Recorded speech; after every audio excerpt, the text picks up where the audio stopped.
இந்த நாட்டில் தேர்தல் எல்லாம் நிக்க கூடாதியா? 3 தேர்தலில் நின்றுருக்கேன். நான் செஞ்ச பாவம்லாம் அதிலே தின்னுட்டேன். ஏன்னா எவனை கும்பிட்டேன்னு தெரியாது, எதுக்கு கும்பிட்டேன்னு தெரியாது. என்ன ராஜேந்திரன் தப்பிச்சுட்டு இல்லாமா? நீ கொடுத்து வச்சவன். ஏன் எவனையெல்லாம் கும்பிட்டேங்கிறிய? இந்த தேர்தல் நேரத்தில் ஒரு பெரிய சங்கடம் ஐயா. ஒரு முழு முட்டாப்பை தான் நமக்கு வழிகாட்டுவான். நம்ம திருக்குறள் படிச்சதுக்கு அங்க கும்பிடுமா, இங்க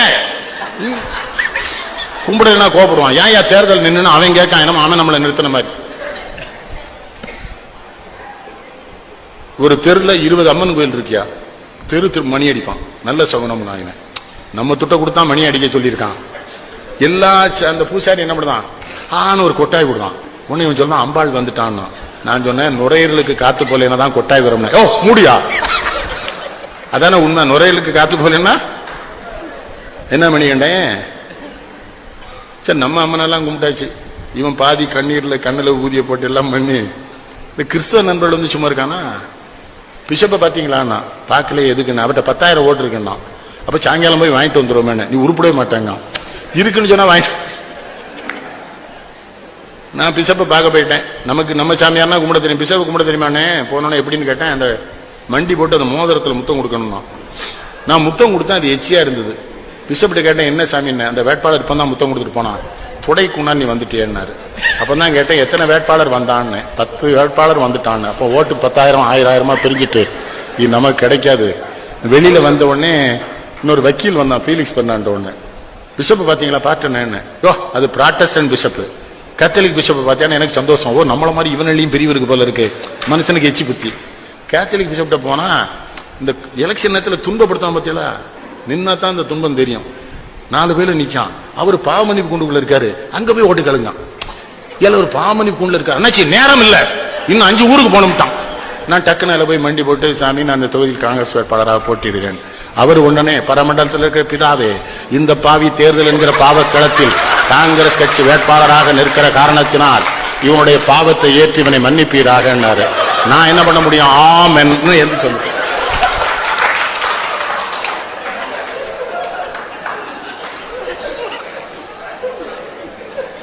அதோட உடல் ஐயா, இன்னொரு கட்டடத்துக்குள்ள கூட்டு போனா ஒரு சின்ன லைட் எரியுது. அங்க எத்தனை பேர் இருக்கானே தெரியல. ஆம்பளையும் பொம்பளையுமா உட்கார்ந்து இருக்கான். ஏசு வருகிறார், ஏசு வருகிறார்.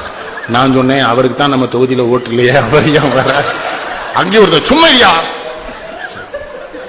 திடீர்னு என்ன பண்ணானுவா, ஆலே லூஜா ஆலே லூஜான்னா பாதரி கூட வந்தல 2 பேருக்கு வேட்டியில ஒண்ணுக்கு போய் என்ன சத்தம் போனா இருக்குல்லன்னு. உங்களை சிந்திக்க வைப்பதற்காக இந்த செய்திகளை சொல்லுகிறேன். இது தேர்தலா? யோசிச்சு பாருங்க. முஸ்லிம் நண்பர்கள் சும்மா இருந்தானா பள்ளிவாசல கொண்டு வச்சு அவனாவே எனக்கு ஒரு குல்லா போட்டு ஒரு 5 கிலோ பூந்தியை வாங்கி அவன் பாட்டுக்கு ஓதுறான். நம்ம பையா சொல்றான், தொக்க ஓதுறானா ஜெயிக்க ஓதுறானே தெரியல. அண்ணே சரி விடு. அவனும் பாருங்க, உருது பேசுற முஸ்லீமுக்கு ஒரு பள்ளிவாசல், தமிழ் பேசுற முஸ்லீமுக்கு அங்கேயும் பேதம். மனிதன் மாறிவிட்டான், மதத்தில் ஏறிவிட்டான். கண்ணதா. இன்பமும் துன்பமும் இயற்கையின் நியதியினர். ஏற்றத்தாழ்வுகள் மனிதனின் ஜாதி. பாரில் இறைவன் படைத்ததையெல்லாம் பாவி மனிதன் கெடுத்து விட்டானேனார். மதத்தில் அதானது. தேர்தலுக்கும் மதத்துக்கு என்னையா சம்பந்தம்? இருட்டுக்குள்ள ஒரு கிராமத்தில் போயிட்டு இருக்கேன், கும்பிடுங்கிறான். கும்பிட்டுட்டு பாக்குறேன், எரும மாடு போகுது.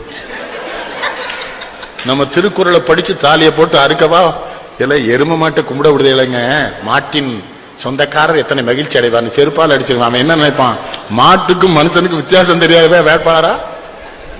என்ன பாடு படிச்சுட்டானோ. ஒரு கிராமம், சின்ன கிராமம், ஊராட்சி மன்ற தலைவர் கணேசன். அவர் எப்படி இருப்பாரு? மாடு கிடு வச்சிருக்காரு, பருத்தி கொட்டையும் புண்ணாக்கும் கலக்கிட்டு இருக்காரு. காலையில அவர்கிட்ட கூட்டு போயிட்டான். அண்ணாச்சி வந்திருக்காங்களான்னு அவர் திரும்பினாரா, வேட்டியை விட்டார். நான் அவரை கும்பிடுறேன். அவருக்கு மனசுக்குள்ள மகிழ்ச்சி. நம் மனைவிக்கு பிறகு நம்மை முழுமையாக பார்த்த வேட்பாளர் இவராக இருக்கிறார். என்னுடைய வாக்கை இவருக்கே அளிப்பதென்று. நல்லவேளை உங்களுக்கு சீட்டு கிடைக்கல, இந்த பக்கம் போயிடாதீங்க. அதுல இந்த பேரூராட்சி மன்றம் ரொம்ப கேவலமா இருக்கலாம் ராஜேந்திர. சின்னம் பூரா தப்பு தப்பா கொடுத்துருதான். அன்பின் சின்னம் ரம்பம், அறிவின் சின்னம் ரம்பம். ரம்பமும் அன்பும் என்னடா சம்பந்தம்? பண்பின் சின்னம் ரம்பம், பாசத்தின் சின்னம் ரம்பம் தானே. அட சண்டாள பயலு சொல்லனா இல்லையா? அதுல அன்னைக்கு வேலூர் கிட்ட ஒரு ஊர்ல கார்ல போயிட்டு இருக்காங்க, ஒருத்தன் சொல்றான், மறந்து விடாதீர்கள் 26ஆம் தேதி அதிகாலை எழுந்து குளித்து பொட்டிட்டு சாந்திட்டு புறப்பட்டு சென்று உங்கள் பொன்னான வாக்குகளை கிணத்திலேயே போடுமாறு கேட்டுக்கொள்கிறேன். ஆஹா,